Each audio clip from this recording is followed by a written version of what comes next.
안녕하세요. 아들 하나, 딸 하나 키우고 있는 어린이 치과 전문 치과 원장 손주효라고 합니다.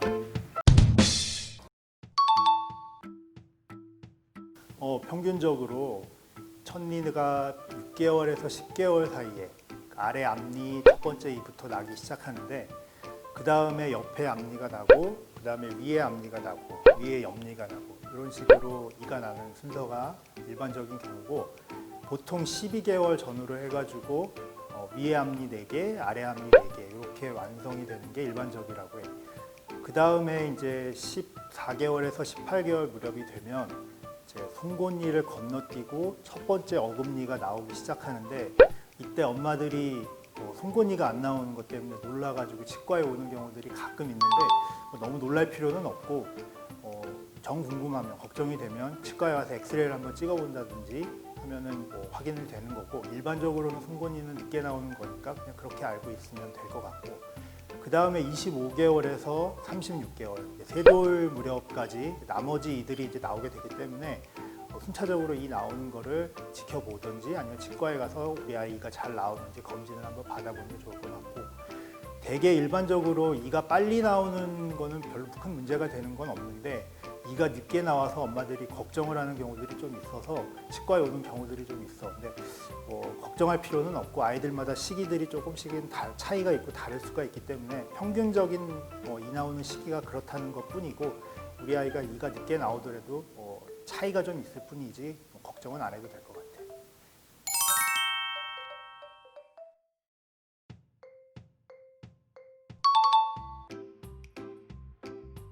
그런 걱정을 과하게 하는 엄마들도 가끔 있기는 하는데 일반적으로 치발기나 장난감 같은 거 물고 있다가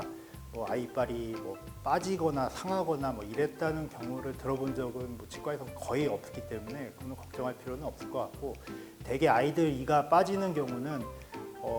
첫돌 무렵 아이들 같은 경우에 이제 걸음만 이제 막 시작하고 아장아장 이제 걷다가 잘못해서 이제 넘어진다든지 아니면 걷다가 어디 벽에 이렇게 쿵 아니면 장난감 같은데 부딪힌다든지 이렇게 되면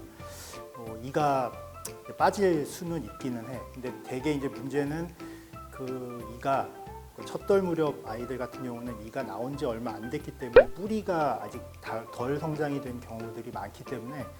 이가 통째로 빠져버리는 그런 경우들이 좀 많이 생길 수가 있지. 그런 거는 좀 조심하는 게 좋을 수는 있어. 문제는 있지. 왜냐하면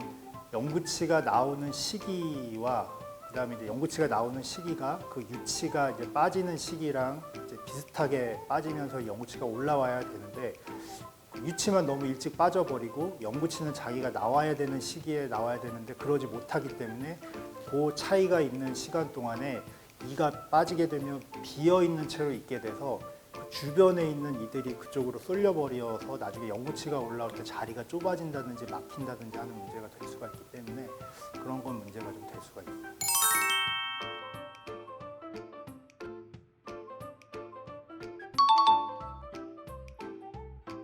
원칙적으로는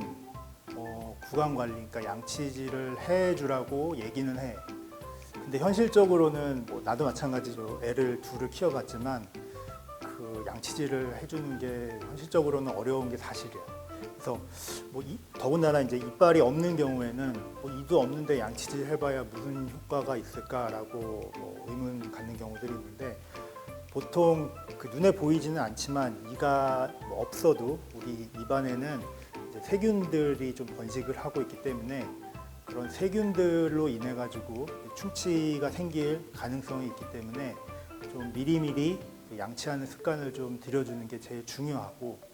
그 다음에 현실적으로 사실 그 아이들 입안에 그 세균이 번식을 하는 거의 그 원인 매개체는 좀 충격적이긴 하지만 대개는 엄마들에게서 그 세균이 옮아오는 경우가 가장 많기 때문에 사실은 엄마들의 구강 관리도 가장 중요할 수가 있는 거지. 엄마들이 이제 보통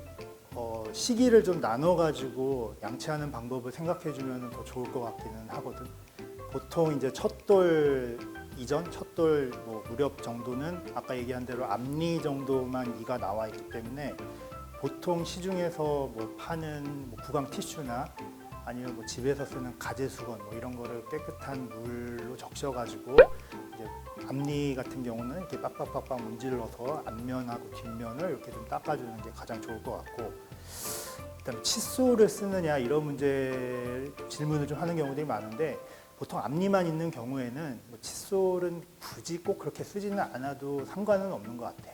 그래서 보통 이제 한 18개월, 14개월에서 18개월 정도에 이제 첫 번째 어금니가 나오게 되면 이제 그때쯤서부터 칫솔을 가지고서 어금니 그 씹는 면을 이렇게 닦아주는 그런 거를 좀 시도를 좀 하면 좋을 것 같고,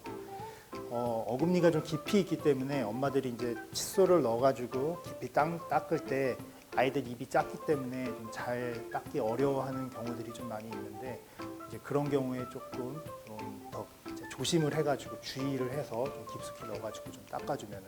좀 좋을 것 같아요. 1세 이하, 그러니까 현실적으로 그 우리나라 그 엄마들 그리고 아이들을 이제 키울 때 보면 한 만 두 돌 때까지는 수유를 하는 게 보통이거든. 근데 이제 수유는 뭐 상관이 없는데 수유 중에서도 밤중 수유가 이제 가장 문제가 되는 경우들이 좀 많아. 더군다나 이제 어떤 아이들은 밤에 잠을 자기 위해서 이제 가끔씩 칭얼거리면 이제 수유를 시켜주는 엄마들이 좀 있는 경우도 있지만, 아이들이 좀 고집이 센 경우에는 매일 저녁 수유를 하는 경우들도 있거든. 매일 저녁 밤중 수유를 이렇게 물고 있다가 잠이 들고 이러면 입안에 우유기가 이제 남아 있는 채로 잠이 들기 때문에 이제 그런 경우에 그 우유가 그 치아랑 잇몸 사이에 스며들어 가지고 치아를 부시시키는 원인이 좀 될 수가 있거든. 그거를 좀 조심을 해야 되는 게 가장 큰 문제.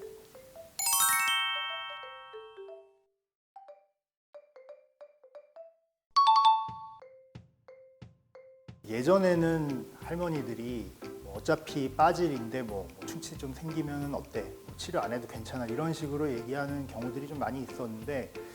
예전에는 뭐 음식 자체가 뭐 점도나 당분이나 뭐 단 음식 이런 것들이 많지 않았기 때문에 혹시 충치가 생기더라도 뭐 그렇게 충치 정도가 심해지거나 뭐 이렇게 확 번지거나 이런 경우들이 별로 없어서 그 말이 맞을 수도 있기는 한데, 요즘에는 워낙에 음식 종류도 많고 당도도 높고 점도도 높고 이렇게 단 음식들이 좀 많기 때문에 아이들이 뭐 사탕, 껌, 초콜릿 뭐 이런 것들을 많이 먹기 때문에 한번 충치가 생기면 충치가 생기는 그런 속도도 좀 빠르고 정도도 좀 심해지고 그다음에 범위도 많이 넓어지고 그런 식으로 옛날이랑 많이 변해졌기 때문에 좀 가급적이면 충치 치료는 반드시 해주는 게 좋아. 그다음에 또 하나 이제 생각해야 될 게 이가 빠지는 시기인데, 보통 이제 충치가 생겼어도 그게 이제 조금씩 진행이 좀 되면서 이 빠지는 시기가 거의 다 됐다. 그러면은 뭐 굳이 치료하지 않고 이를 뺀다든지 하면 되는데, 보통 이가 빠지는 시기는 4, 5, 6학년 때, 초등학교 고학년 때 이가 빠진단 말이야. 그렇기 때문에 뭐 두 돌, 세 돌 된 애가 4, 5, 6학년 때까지 그 충치가 생긴 이빨을 계속 가지고서 유지를 한다는 거는 사실적으로 좀 뭐 불가능하고 힘들기 때문에 좀 충치가 생기면은 반드시 좀 치료를 해주는 게 좋지.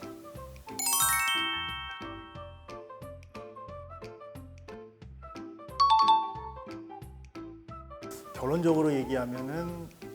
이알이라고 결론 짓기는 좀 힘들고 이알이가 아닐 수도 있지. 왜냐하면 이알이라는 거는 우리 몸에서 국소적인 부분에서 일어나는 현상이고, 아이가 뭐 칭얼대거나 뭐 뭔가 밤에 잘 때 불편하거나 이렇다는 건 이게 아닌 다른 어느 부분에서 다른 문제가 있어서 그런 경우도 있을 수가 있거든. 그러니까 너무 국소적인 부분으로 뭐 전체적으로 우리 아이 뭐 이알이 때문에 우리 아이가 밤잠을 설친다 이렇게 얘기하기는 좀 힘들고, 다른 혹시 뭐 아픈 부분이 있는지, 뭐 아이가 불편한 부분이 있는지 뭐 이런 거를 좀 살펴보는 게 더 중요한 것 같아요. 아픈 경우도 있고 아프지 않은 경우도 있고 아이들마다 조금씩 틀려요. 보통 이가 나오는 거는 이렇게 생사를 뚫고 나오는 거기 때문에 말하자면 그 잇몸을 뚫고 나오는 과정 중에서 잇몸을 벌리고 찢기고 이런 과정이 아이들한테는 뭐 아플 수도 있고 또 간지럽게 느낄 수도 있고 뭐 그런 것 때문에 아이들이 침을 좀 줄줄 흘릴 수도 있고 그런 현상이 좀 생길 수가 있는 거지. 치발기를 쓰면은 도움이 좀 될 수는 있어요. 왜냐하면 치발기를 물고서 아이들이 이렇게 잘근잘근 씹는다든지 뭐 앙냥냥냥 씹는다든지 이렇게 돼서 잇몸을 좀 자극하거나 마사지를 하게 되면은 그 잇몸이 좀 아프거나 근지럽거나 이런 증상들이 좀 완화가 될 수가 있기 때문에 치발기를 사용하는 게 도움이 됐습니다.